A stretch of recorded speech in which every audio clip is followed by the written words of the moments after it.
Hi friends, welcome to Saradha's kitchen. இன்றைக்கி நம்ம பார்க்க போகிறது சுவையான முறையில் சிம்பிளாக எறா தொக்கு செய்ய போகிறோம். அதுக்கு ஒரு வாணலில் எண்ணெய் காஞ்சதும் நான் நீளவாக்கில் கட் பண்ண வெங்காயத்தையும் தக்காளியும் சேர்த்து நல்லா மிக்ஸ் பண்ணிக்கிறேன் ஒரு நிமிஷத்துக்கு. உங்களுக்கு பொடிசாக தான் வேணும்னாலும் பொடியாகவும் கட் பண்ணிக்கலாம். நான் இந்த மாதிரி நீளமாக கட் பண்ணுறதுக்கு அள்ளி எடுத்து சாப்பிடும்போது அந்த பார்க்கவும் அழகாக இருக்கும், சாப்பிடவும் டேஸ்டியாக இருக்கும்.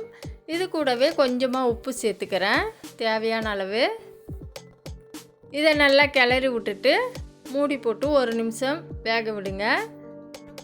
அடுப்பு சிம்மிலேயே தான் இருக்கணும், அதிக தீ வேணாம். நல்லா கிளறி விட்டுட்டு நல்லா மிக்ஸ் பண்ணி விட்டுருங்க. இப்போது இந்த பக்குவம் வந்ததும் கருவேப்பிலை சேர்த்துக்கிறேன். கருவேப்பிலை சேர்க்கறதால வாசனையாக இருக்கும் எறா தொக்கு. நல்லா மிக்ஸ் பண்ணி விட்டுட்டு மறுபடியும் ஒரு நிமிஷம் மூடி போட்டு வேக வச்சுட்டு கிளறி விட்டுட்டு இதில் புதினா சேர்த்துக்கிறேன். புதினாவும் நல்ல டேஸ்ட்டு கொடுக்கும். இதை நல்லா கிளறி விட்டுட்டு மறுபடியும் மூடி போட்டு ஒரு நிமிஷம் வேக விடுங்க. அடுப்பு சிம்மில் தான் இருக்கணும்.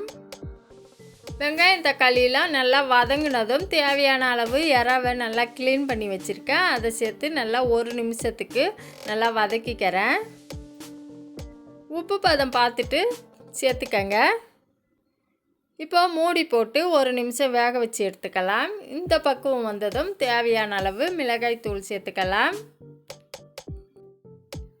இந்த மிளகாய் தூள் குழம்பு மிளகாய் தூள் தான், நாங்கள் வீட்டிலையே தயார் பண்ணது. எல்லா வகை குழம்புக்கும் இந்த மிளகாய்த்தூள் டேஸ்டியாக இருக்கும்.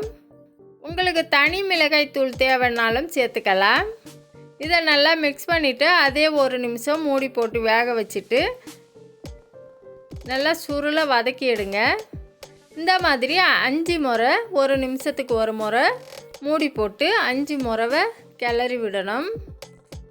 நல்லா சுருண்டு வரும்போது நல்லா கிளறி விட்டுக்கிட்டே இருங்க. எண்ணெய்லாம் பிரிஞ்சு வரும்.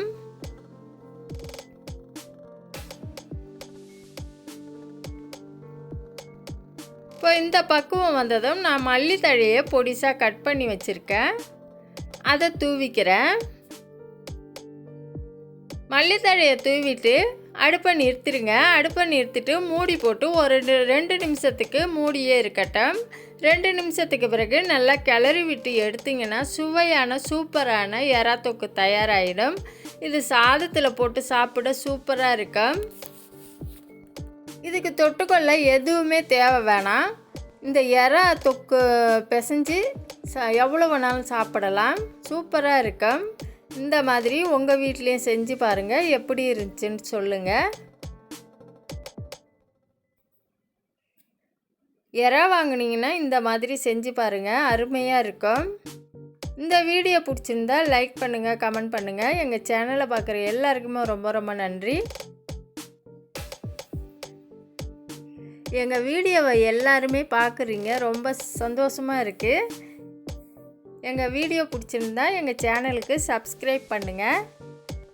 தேங்க்யூ, பாய்.